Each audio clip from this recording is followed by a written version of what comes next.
I am Harvey Daiho Hilbert. I am a Soto Zen priest. I left the Zen Center and established what I'm considering an order of Clear Mind Zen. And our practice is engaged Zen practice. We take our Zen off the cushion and out into the world. It's something you do 24/7. We manifest the qualities of Buddha in real life.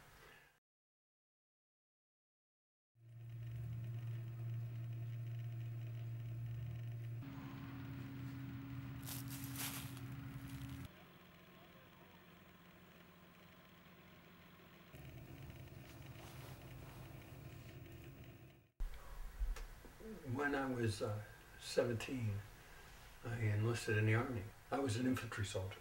It means I carried a rifle and engaged with Vietnamese soldiers.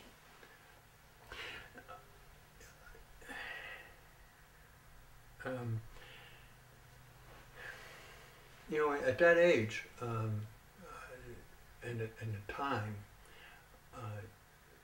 the images that you had of war were images of World War II movies, John Wayne kinds of things.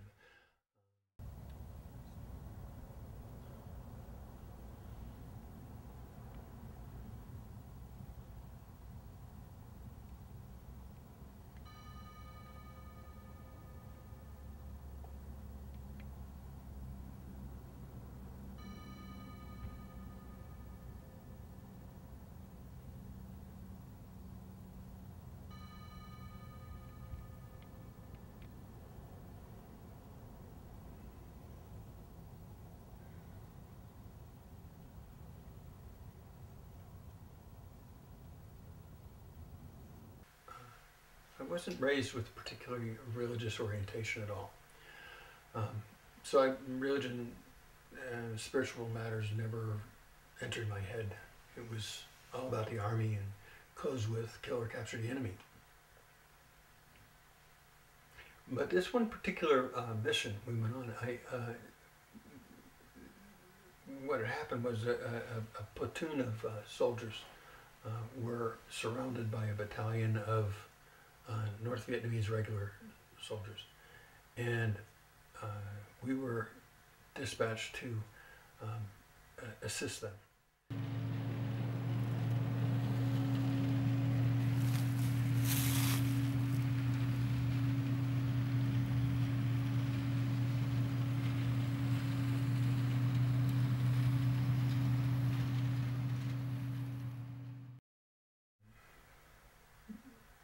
Sometime about evening, the enemy stopped shooting, and we just dug in, sent out a listening post, 3-person listening post.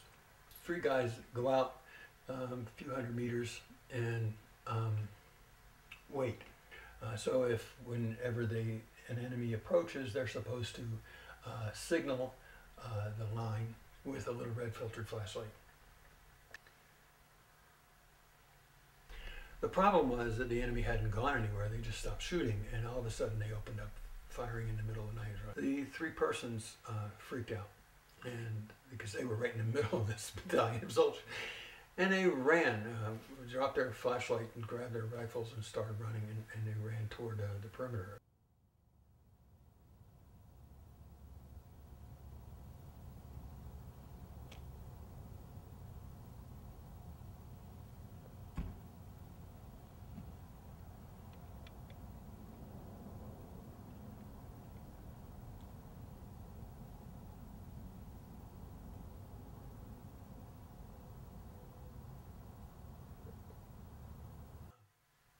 I ended up killing one. He fell not too far from me. This was a young man that I knew. He was part of my company, my platoon, as a matter of fact. About a half an hour after this particular event happened, I got shot in the head.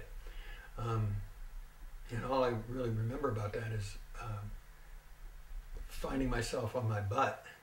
And I remember it's dark and wet, and I'm on my butt, and I reached up and felt my head, and I felt this hole in my head and a lot of wet. I figured it was blood. So I yelled for a medic.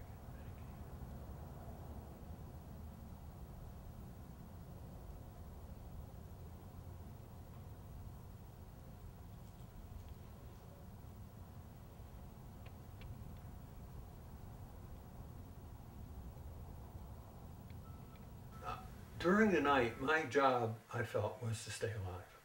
And the only thing I could think about was staying alive. And that meant to me, in my young mind, that I had to stay awake. I ended up staring at the sky. And I was asking asking God, I guess, to survive. And I didn't hear any reply. I didn't feel any reply. That event, in effect, shattered everything I thought I knew. The man died in the morning, just before we dusted off.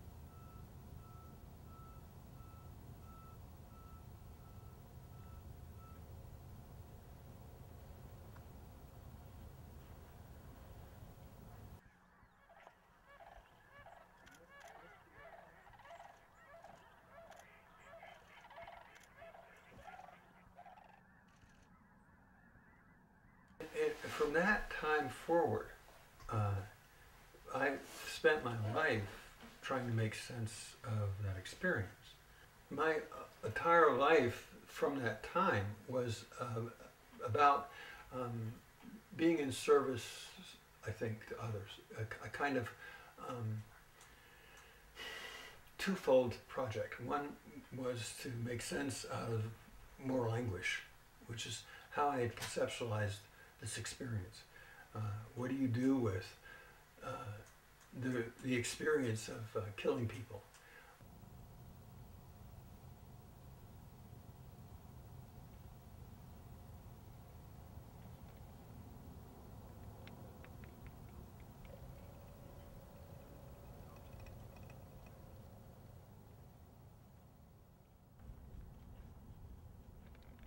What do you do with the experience of being 19 and being retired from the Army and disabled? For a trauma survivor, the world, which ordinarily is a place of relative safety, relative predictability, relative fairness, for a trauma survivor, that's all thrown into question. And the question then becomes, well, now how do I live when I can't trust anything?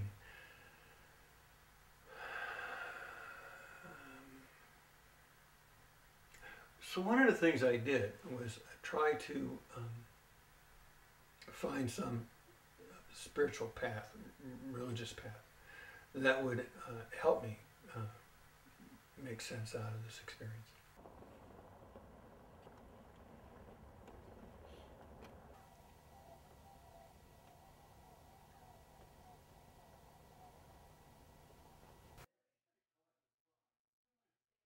We're here to examine ourselves by witnessing ourselves. And that means to see without engaging. If we're having a thought and the thought is kind of grabbing a hold of us, we literally, deliberately open the hand of thought, let it go, put our attention back on our breath, and be present. It's a disciplined spiritual practice of constantly going back to simply being present, just being present.